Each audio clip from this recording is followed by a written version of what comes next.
Well, Judicial Watch is suing the Justice Department for records about meetings between a law firm working with the Clinton campaign and former FBI General Counsel James Baker. This comes after the DOJ failed to respond to the watchdog group's Freedom of Information Act request last month. The president of Judicial Watch, Tom Fitton, joins me now with more. First of all, thank you very much for joining us this morning. We appreciate it. Good morning, Heather. Thanks for having me. So you're seeking records of all meetings in 2016 between former FBI General Counsel James Baker and the Perkins Coie law firm, correct? Well, that's right. There was a specific report that James Baker testified to House investigators that he had an unusual request or a visit with a lawyer for Perkins Coie who happened to represent the Democratic National Committee and Hillary Clinton, and hired Fusion GPS, and all that led to the Fusion GPS dossier that was used to target Team Trump.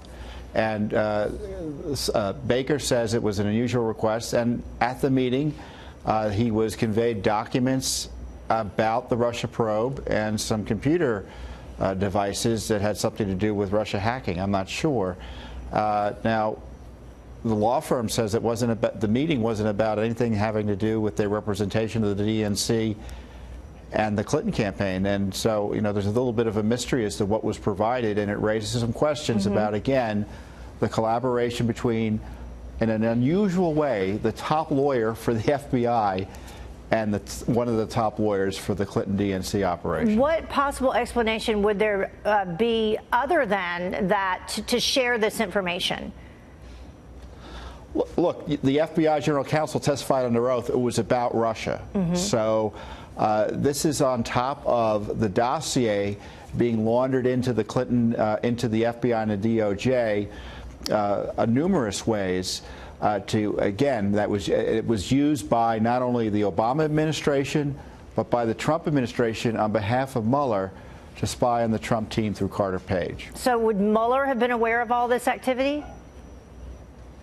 Oh, I would presume so. I think one of the reasons we're having difficulty finding out about this collusion is because the Mueller special counsel operation has benefited from the collusive efforts between the DNC, the Clinton campaign, Fusion GPS, which by its own admission used Russia intel sources to dig up dirt on Donald Trump, then to share with the FBI and DOJ.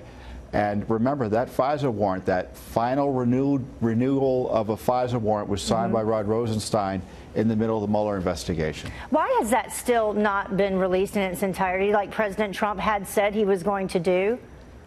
The president said that he was convinced to kick it over to the Department of Justice Inspector General. We're still waiting. It is urgent that the president release this information. Yeah. Those who've looked at the full FISA warrant applications and said that the additional information is even more scandalous than what's already in there. All right. So another scandal brewing. Conservative writer Jerome Corsi, he has hit Bob Mueller with his criminal complaint. He says that the special counsel sought to get false testimony from him. Well, you know, Jerry Corsi thinks that he's been truthful with the special counsel. He's being pressured to say things that aren't true, and that's deeply disturbing. The problem for the special counsel is you have these individuals like Jerry Corsi get caught up in the investigation, and Jerry says, look, I've been trying to be forthright with him. I haven't lied.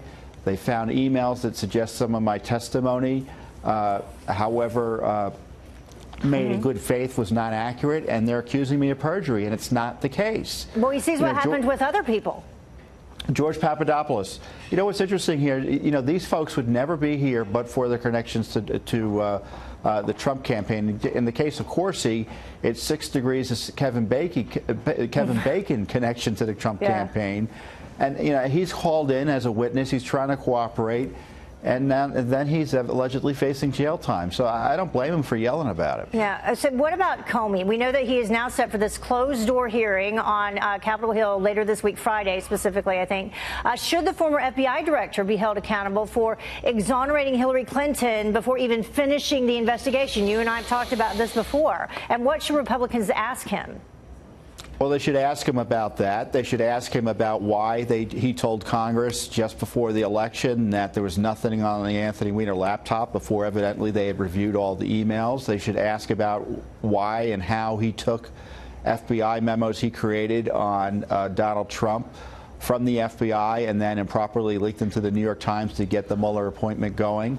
They should ask him about this use of the Clinton DNC-funded dossier and Peter Strzok and what he was up to, why it is he ran essentially these investigations out of his office as opposed to the ordinary course where you would have had local offices of the FBI either in New York or elsewhere here in Washington, D.C. run the investigations.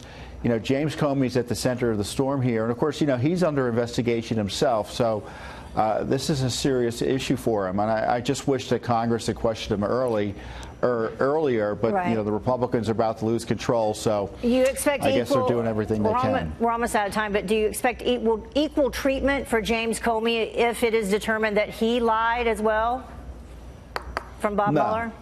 No, I don't.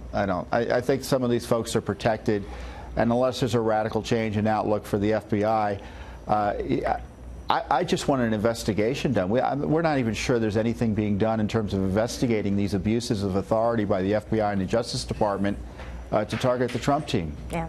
All right. Tom Fitton, thank you so much for joining us, and we appreciate you and your team staying on top of it. You're welcome. Thank you.